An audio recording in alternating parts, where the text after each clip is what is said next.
നമ്മുടെ കർത്താവും രക്ഷകനുമായ യേശുക്രിസ്തുവിൻ നിസ്തുല്യ നാമത്തിൽ എല്ലാ പ്രിയപ്പെട്ടവർക്കും ക്രിസ്തീയ വന്ദനങ്ങൾ.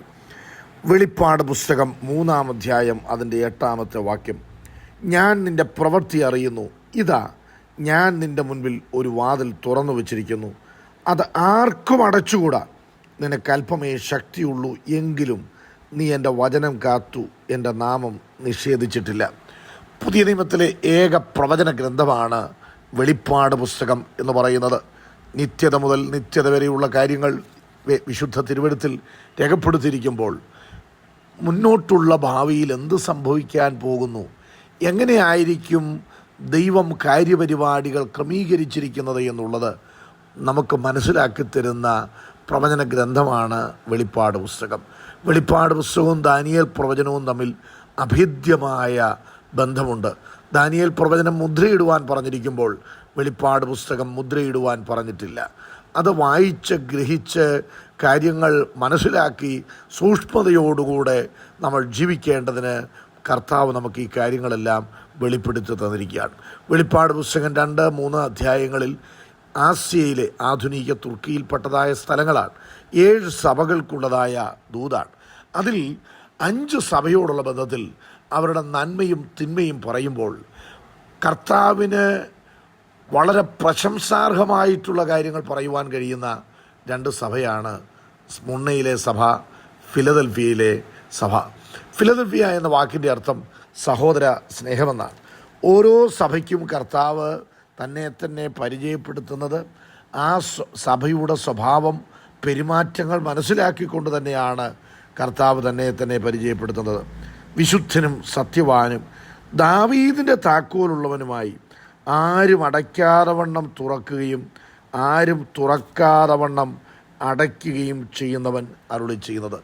ഈ തുറക്കുക അടയ്ക്കുക എന്ന കാര്യം അവസരങ്ങളാണ്. അവസരങ്ങൾ തരാനും ഇല്ലാതെ ആക്കാനും ദൈവത്തിന് കഴിയും. ആരും തുറക്കാതെ വണ്ണം അടയ്ക്കുന്നവൻ, ആരും അടയ്ക്കാതെ വണ്ണം തുറക്കുന്നവൻ.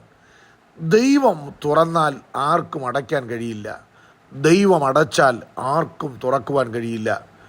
നോഹയും കുടുംബത്തെയും പെട്ടകത്തിൽ കയറ്റിയത് ദൈവമാണ്. ദൈവം വാതിൽ അടച്ചു. സിംഹത്തിൻ്റെ വായെ ദൈവം അടച്ചു എന്ന് വായിക്കുന്നു. അപ്പോൾ ദൈവം അടച്ചു കഴിഞ്ഞാൽ ആർക്കും അത് തുറക്കുവാൻ കഴിയില്ല. എത്ര ബലിഷ്ഠമായ കരങ്ങൾ കൊണ്ട് ശ്രമിച്ചാലും ദൈവം അടച്ചു കഴിഞ്ഞാൽ ആർക്കും തുറക്കുവാൻ കഴിയില്ല. എന്നാൽ രാജാക്കന്മാർ ബന്ധിച്ചതിനെ ദൈവം അഴിക്കുന്നവനാണ്. ദൈവത്തിൻ്റെ ദാസനായ പത്രോസ് കാരാഗ്രഹത്തിൽ കിടന്നപ്പോൾ ദൈവത്തിൻ്റെ ദൂതൻ ആ കാരാഗ്രഹത്തിൽ രാത്രിയിൽ ഇറങ്ങിച്ചെല്ലുകയാണ്. അറയിൽ വെളിച്ചം പ്രകാശിച്ചു. അവൻ്റെ പുറത്ത് തട്ടി, എഴുന്നേൽക്കുക, നീ പുതപ്പ് പുതച്ചെൻ്റെ പിന്നാലെ കടന്നു വരിക എന്ന് പറഞ്ഞു. ദൂതൻ 1-ാമത്തെയും 2-ാമത്തെയും വാതിൽ തുറന്നു. പുറത്തുള്ള ഇരുമ്പ് വാതിൽ സ്വതവേ തുറക്കുകയാണ്. ദൈവത്തിൻ്റെ ദൂതൻ നടന്നു വരുന്നത് കണ്ടപ്പോൾ തന്നെ ആ വാതിൽ സ്വതവേ തുറക്കുകയാണ്. പ്രിയപ്പെട്ടവരെ, ഞാൻ നിനക്ക് മുൻപായി കടന്നു ചെല്ലും, ദുർഘടങ്ങളെ നിരപ്പാക്കും, താമ്രവാതിലുകളെ തകർക്കും, ഇരുമ്പോടാമ്പലുകളെ ഖണ്ഡിച്ചു കളയുമെന്ന് യെശയ്യാവിൻ്റെ പ്രവചനം 45-ാം അധ്യായത്തിൽ വായിക്കുന്നത് അക്ഷരികമായി പിന്നത്തേതിൽ നിറവേറി. കോരശ് എന്ന് പറയുന്നതായ രാജാവ് ബാബിലോൺ പിടിച്ചടക്കുമ്പോൾ നഗര കവാടങ്ങൾ, വാതിലുകൾ അടയ്ക്കുവാൻ അന്നത്തെ കാലത്ത് ബാബിലോണിൻ്റെ ചുമതലപ്പെട്ടവർ മറന്നുപോയി. അവർ മദ്യപിച്ച് മതോന്മത്തനായി ഇരിക്കുന്നതായ വേളയിൽ പട്ടണവാതിൽ അടയ്ക്കാൻ അവർ മറന്നുപോയി. അപ്പോൾ അദ്ദേഹം രാജ്യം കീഴ്പ്പെടുത്തുവാൻ വരുന്നതായ വേളയിൽ, കോരശ് കടന്നു വരുന്നത് വേളയിൽ വാതിലെല്ലാം തുറന്നിരിക്കുകയാണ്. എന്താ ഇതിന് കാരണം? ദൈവം മുന്നമേ പറഞ്ഞിരിക്കുകയാണ്, ഞാൻ നിനക്ക് മുൻപായി കടന്നു പോകും, ദുർഘടങ്ങളെ നിരപ്പാക്കും. ഇന്ന് ഈ മെസ്സേജ് കേൾക്കുന്ന പ്രിയപ്പെട്ടവരെ, നാളുകളായി അടയപ്പെട്ട വഴികളെ കണ്ടിട്ട് നിങ്ങൾ ഭയങ്കരമായിട്ട് ഭാരപ്പെടുന്നവരായിരിക്കാം. എൻ്റെ അവസ്ഥ ഇങ്ങനെയാണെന്ന് ചിന്തിച്ച് ആശങ്കപ്പെടുന്നവരായിരിക്കാം. എന്നാൽ ദൈവം പറയുന്നു, ആരും അടയ്ക്കാതെ വണ്ണം ഞാൻ തുറക്കുന്നവന്. ആകാശത്തിൻ്റെ കിളിവാതിൽ ഇസ്രായേൽ ജനത്തിനു വേണ്ടി സ്വർഗത്തിന് ദൈവം തുറന്നു.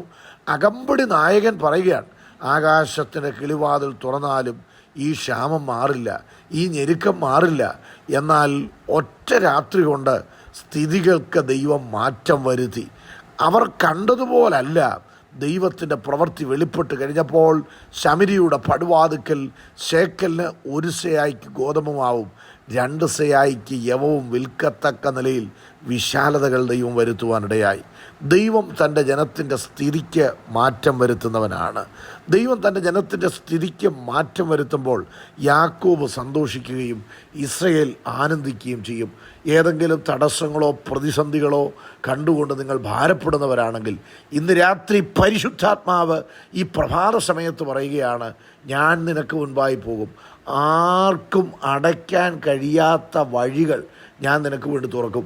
ഞാൻ തുറന്നാൽ ആരും അടയ്ക്കത്തില്ല. ഏതെങ്കിലും വ്യക്തികൾ ഭീഷണിയുടെ സ്വരത്തിലോ നിങ്ങളായിരിക്കുന്ന ജോലി മേഖലകളിൽ നിങ്ങളെ പറഞ്ഞു വിടുമെന്നോ അല്ലെങ്കിൽ ഏതെങ്കിലും കാര്യങ്ങളൊക്കെ ചെയ്യുമെന്നോ തെറ്റായ റിപ്പോർട്ടുകൾ ചമയ്ക്കുമെന്നോ ഒക്കെ നിരൂപിച്ചാലും ഞാനൊരു കാര്യം പറയാം, ദാനിയേലിനെ ദൈവം ഒരിടത്താക്കി.